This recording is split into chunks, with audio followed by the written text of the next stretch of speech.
হাওড়ের পরিস্থিতি নিয়ে জানাতে সুনামগঞ্জ ও মৌলভীবাজার থেকে যুক্ত হবেন সহকর্মীরা।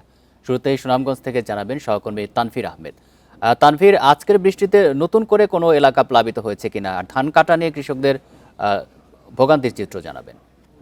জাকির ভাই, সকাল থেকে সুনামগঞ্জে বৃষ্টিপাত না হলেও এখন কিন্তু কিছুটা রোদের দেখা মিলেছে। আজ সকালে কিন্তু একেবারে বৈরী আবহাওয়া ছিল, এই মুহূর্তে রোদের কিছুটা দেখা মিলেছে। এটি আসলে কৃষকদের জন্য স্বস্তির খবর। তবে যেহেতু বৃষ্টিপাত নেই, সেই কারণে সুনামগঞ্জে নতুন করে কোনো ধরনের কোনো হাওরেই কিন্তু জলাবদ্ধতায় নতুন করে কোনো জমি তলিয়ে যায়নি। তবে কৃষি সম্প্রসারণ অধিদপ্তরের পক্ষ থেকে যেমনটি বলা হয়েছে যে সুনামগঞ্জে 13,000-এর বেশি জমি জলাবদ্ধতায় প্রাথমিকভাবে আক্রান্ত হয়েছে এবং চূড়ান্তভাবে 2,047 হেক্টর ফসলি জমি আক্রান্ত হয়েছে। এছাড়াও আরো তারা মাঠ পর্যায়ে খোঁজখবর নিচ্ছেন যে কোনো জমি আসলে নতুন করে কিংবা এর আগেও তলিয়ে গিয়েছে কিনা, সেই খোঁজখবর তারা কিন্তু মাঠ পর্যায়ে তাদের যে উপসহকারী প্রকৌশলীরা আছে সেই উপসহকারী প্রকৌশলীরা খোঁজখবর নিচ্ছেন, কৃষকদের সাথে কথা বলছেন এবং ক্ষয়ক্ষতির পরিমাণ জানার চেষ্টা করছেন। কিছুক্ষণ আগে কথা বলেছিলাম সুনামগঞ্জের পানি উন্নয়ন বোর্ডের নির্বাহী প্রকৌশলী মোহাম্মদ মামুন হাওলাদারের সাথে। তিনি যেমনটি জানিয়েছেন যে আগামী 3 দিন সুনামগঞ্জ সহ আশপাশের এলাকায় মাঝারি ধরনের বৃষ্টিপাতের একটি আভাস রয়েছে, তিনি এমনটি আসলে জানিয়েছেন। তবে যদি বৃষ্টিপাত হয় তবে সুনামগঞ্জের যে নদ নদীগুলো আছে সেই নদ নদীগুলোর পানি বিপদসীমা অতিক্রম করতে পারে বলে জানিয়েছেন। তবে আজকে পর্যন্ত সুনামগঞ্জের কোনো নদ নদীর পানি বিপদসীমার উপর দিয়ে প্রবাহিত হয়নি। সুনামগঞ্জের সুরমা নদীর পানি সকালে 1 সেন্টিমিটার কমেছে, এখনো পর্যন্ত স্বাভাবিক আছে সুনামগঞ্জের নদ নদীর পানি। তবে হাওরে যেহেতু শ্রমিকের সংকট আছে, সেই শ্রমিক সংকটে থাকার পরেও কিন্তু কৃষকরা তাদের পরিবার পরিজন নিয়ে যে হাওরে তাদের যে সারা বছরের কষ্টের যে ফসল সেই ফসল গড়ে তোলার জন্য কাজ করছেন। তবে আমরা দেখেছি এর জন্য বৈরী আবহাওয়া এবং বজ্রপাত একটি কৃষকদের জন্য দুশ্চিন্তার কারণ হয়ে দাঁড়িয়েছে। তো হাওর অঞ্চলের সুনামগঞ্জ থেকে এই ছিল সর্বশেষ।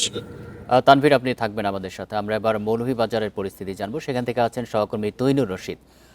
তৈনুর, মৌলভীবাজারে কি পরিস্থিতি জানাবেন? কৃষকরা ধান কাটতে পারছেন কিনা, আর কৃষি বিভাগ থেকে তারা কোনো পরামর্শ বা সাহায্য সহযোগিতা পাচ্ছেন? মৌলভীবাজারে গত দুদিন অর্থাৎ গতকাল পর্যন্ত কিন্তু বৃষ্টি ছিল না, অর্থাৎ গত দুদিন মোটামুটি ভালো ছিল, যদিও রোদের দেখা পাওয়া যায়নি, কিন্তু বৃষ্টি হয়নি, যার ফলে হাওরে যে জলাবদ্ধতা সেটি কিন্তু স্থিতিশীল ছিল শুধুমাত্র কাওয়াদিঘি হাওর বাদে। কাওয়াদিঘি হাওরে কিছুটা পানি বেড়েছিল এবং আজকে অব্যাহত আছে, কাওয়াদিঘি হাওরের পানি বাড়ছে, কিছুটা বেড়েছে। অন্যদিকে যদি আমি আজকের দিনের কথা বলি, আজকে সকাল থেকে মৌলভীবাজারে গুড়ি গুড়ি বৃষ্টি হয়েছে এবং দুপুরের দিকে ঝড়ো বৃষ্টি হয়েছে।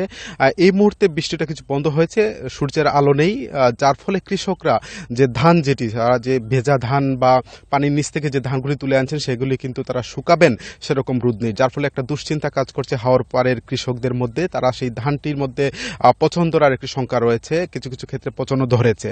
তো মৌলভীবাজারে যে 3টি হাওর, কাওয়াদিঘি, হাকালুকি এবং হাইল হাওর, এই 3টি হাওরের মধ্যে কৃষি বিভাগের হিসাব হচ্ছে 1150 হেক্টর জমি তলিয়ে গেছে, কিন্তু সেটি মাঠ পর্যায়ে আমরা আরো বেশি এমনটি কিন্তু অভিযোগ পেয়েছি কৃষকদের কাছ থেকে। এখন কৃষকরা বলছিলেন মাঠের পর মাঠ কিন্তু হঠাৎ করে যে পানি আসে, অর্থাৎ উজানের ঢল আসে, ঢলে কিন্তু তলিয়ে যায়। আর কৃষি বিভাগ থেকে এখন পর্যন্ত আসলে পরামর্শ যেটি, তারা কৃষকদের পাশে পরামর্শ দেওয়ার মতো কিছু নেই। তারা বলছেন যে যত দ্রুত পারা যায় যে ধান যেটি আছে, অবশিষ্ট ধান যেগুলি আছে শুকনোতে, সেগুলি কেটে নেওয়ার পরামর্শ তারা দিচ্ছেন। তারা যেটি হিসাব দিচ্ছেন যে 70 থেকে 80% ধান হাওর অঞ্চলে কর্তন হয়ে গেছে, কিন্তু সেটি মাঠ পর্যায়ে আমরা মিল দেখছি না। কারণ এখানে যে কাওয়াদিঘি হাওরের 30 থেকে 35% ধান কর্তন হয়েছে এমনটি কিন্তু কৃষকরা জানিয়েছেন। আমরা গতকালকে সারাদিন আমরা দেখেছি যে হাওর পাড়ের কৃষকদের যে দুর্ভোগ যেটি, তারা পানিতে নেমে কোমর পানিতে, গলা পানিতে নেমেও কিন্তু তারা তাদের যে ধান, সারা বছরের ধানটি তারা কাটার চেষ্টা করছিলেন। তো মৌলভীবাজারে সব মিলিয়ে এই মুহূর্তে কৃষকদের মধ্যে একটা হতাশা কাজ করছে। পানি যদি বাড়ে তাহলে নতুন নতুন জায়গা প্লাবিত হওয়ার শঙ্কা রয়েছে। এই ছিল আসলে আমার কাছে মৌলভীবাজার থেকে হাওরের সর্বশেষ খবর। সুনামগঞ্জ এবং মৌলভীবাজার থেকে জানাচ্ছিলেন আমাদের সহকর্মীরা।